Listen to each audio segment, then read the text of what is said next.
Passage number 12 November 1980 paper second. Addressing an agricultural conference, the President of India said, Para, it is a matter of gratification to me that I have been able to associate myself with this conference. You are aware of my interest in the work of this society from its very inception, and my interest in it has grown with the years. I am glad to see that during the 4 years of its existence, the society has made considerable progress and its utility and service have been generally recognized.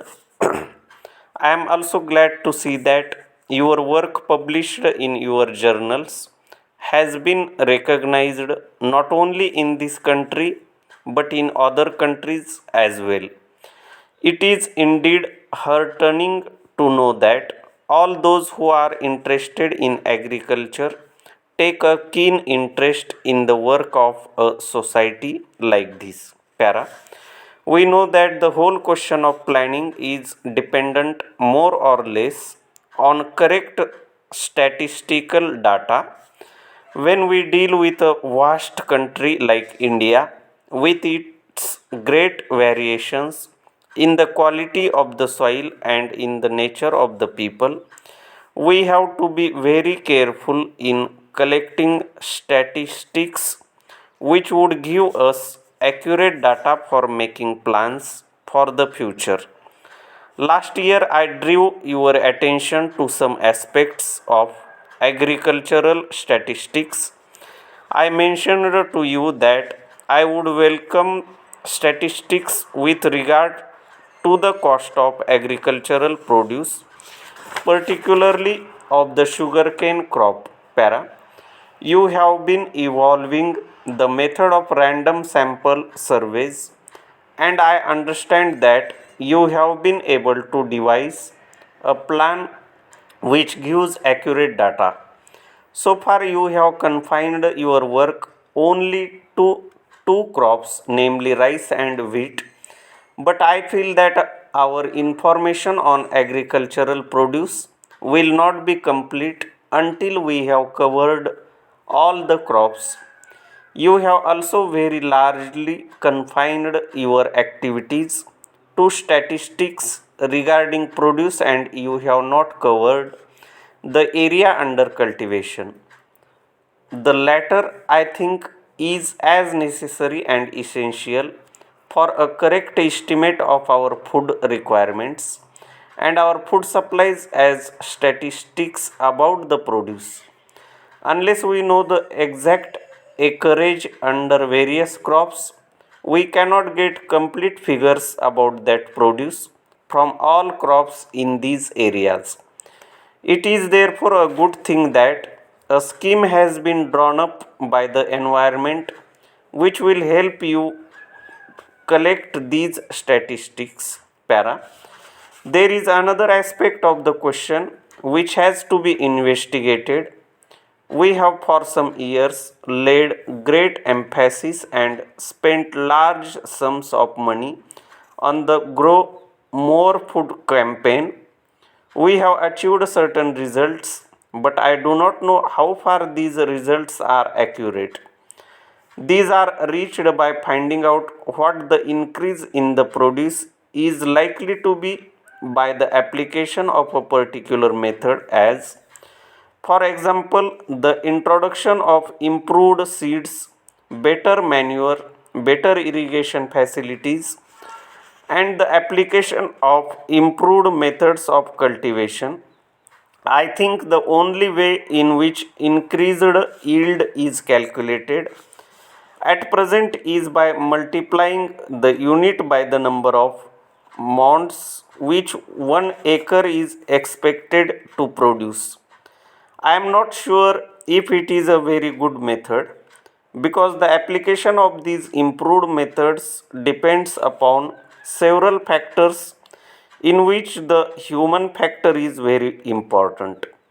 We do not know how far the individual cultivator does employ in the right quantity, the better seed that is given to him. We also do not know whether the soil is best suited for that particular seed or whether the manure is properly used. But they enable the government to form a correct estimate of the increased produce. It is necessary to find out what the increase has actually been. I do not think it is possible to meet every agriculturist and to find out from him what he was producing before and what he is producing now. I trust that you will be able to help the government by statistical methods for assessing the value of this campaign. I know that in some cases we have been misled by the method of multiplication. This simple method in certain parts of the country has led to the conclusion that we have produced enough grain to meet the deficit. I was not surprised when ultimately these conclusions were believed because the method, though simple, is not always accurate. It is for you to supply the government with the data necessary to arrive at correct conclusions. Para. There is another thing to which I would like to draw your attention. I have heard that in some parts which I have visited recently, the transfer of land from rice cultivation to jute is responsible for a large deficit in food. I do not know how far this statement is correct. I do not even know whether correct figures regarding the transference of land from rice to jute or from cotton to other food crops are known. But even if the figures are correct, it does not necessarily follow that any deficit which occurs in food can be attributed to this fact. During the war, a great part of the land under cotton cultivation, particularly in Bombay and the Madhya Pradesh, was taken over for food crops. I do not know if there was a corresponding increase in food production in those areas as one should have expected. Similarly, at the present moment, when there is a drive for the cultivation of more cotton and jute, we have to see the extent of its effect on our food supplies. In following statistical methods, we have to be careful in arriving at conclusions which would enable the government to assess the real situation. Para. Yet another aspect which will require your attention will be the improvement which can be brought about by consolidation of holdings. I am told that such statistics are available do not lead to the conclusion that larger holdings necessarily result in larger yields.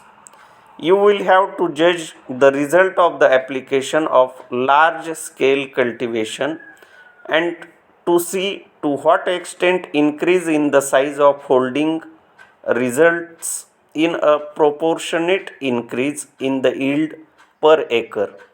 There is a difference of opinion amongst scientists with regard to the application of deep plowing by tractors and other machinery. There are some who hold that deep plowing leads to greater yields,